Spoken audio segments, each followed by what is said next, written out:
आप देख रहे हैं पब्लिक न्यूज R5। मैं हूं शशांक वर्मा। आगामी लोकसभा चुनाव से पहले बहुजन समाज पार्टी को बड़ा झटका लगा है। पिछले कई दिनों से चली आ रही अटकलों के बीच आज आखिरकार अम्बेडकर नगर से बसपा सांसद रितेश पांडे ने पार्टी से इस्तीफा दे दिया है। उनके पिता और पूर्व सांसद राकेश पांडे ने भी 2022 के यूपी विधानसभा चुनाव से पहले बसपा छोड़कर सपा का दामन थाम लिया था। रितेश पांडे ने बसपा सुप्रीमो मायावती को संबोधित पत्र लिखकर अपना इस्तीफा दे दिया है। जिस प्रकार से लोगों को उम्मीद थी कि रितेश पांडे बसपा छोड़कर भाजपा में शामिल हो सकते हैं, बिल्कुल वैसा हुआ भी।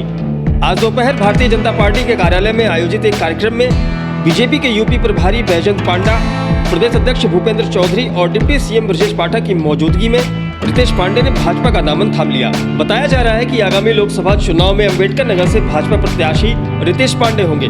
बीजेपी ज्वाइन करने के बाद देखिए प्रेस कॉन्फ्रेंस करते हुए रितेश पांडे ने क्या कुछ कहा। खास तौर से मैं देश के यशस्वी प्रधानमंत्री आदरणीय श्री नरेंद्र मोदी जी के विजन को देखते हुए जो विकसित भारत की एक कल्पना है, उसमें अपना सहयोग देने के लिए इस बड़े मिशन के साथ भारतीय जनता पार्टी के साथ जुड़ करके और उनके नेतृत्व में काम करने के लिए आगे आया हूं। मेरे क्षेत्र अम्बेडकर नगर के अंदर ही हम देखने को पाते हैं कि Purvanchal expressway, Gorakhpur link expressway, दो इंडस्ट्रियल कॉरिडोर्स और उसी के साथ साथ 40,000 से ज्यादा आवास की प्रधानमंत्री आवास की उपलब्धि करवाना, ये सारी की सारी चीजें प्रत्यक्ष रूप से देखने को मिलता है कि एक विकसित भारत की यात्रा की तरफ हमारे क्षेत्र को बढ़ाने का काम कर रहा है, हमारे प्रदेश को बढ़ाने का काम किया जा रहा है।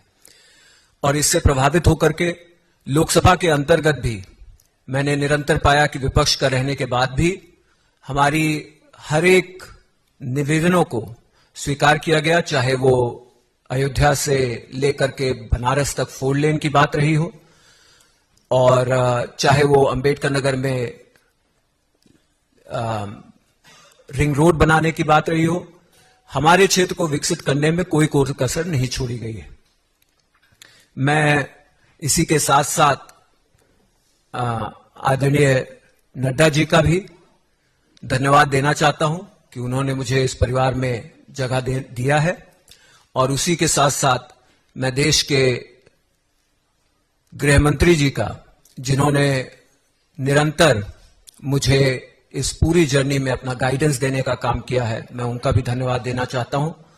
और मैं आपको भरोसा दिलाता हूं कि पूरी तन्मयता से प्रदेश और देश की उन्नति के लिए आदरणीय प्रधानमंत्री जी के नेतृत्व में, भारतीय जनता पार्टी के सभी वरिष्ठ और छोटे बड़े कार्यकर्ताओं के नेतृत्व में, अपने जिले के सभी पदाधिकारियों के नेतृत्व में पूरी मजबूती के साथ, पूरी ईमानदारी के साथ आने वाले लोकसभा चुनाव में 400 पार सीटों को जिताने के लिए पूरी मेहनत और पूरी ताकत से मैं काम करने का काम करूंगा। बहुत बहुत धन्यवाद।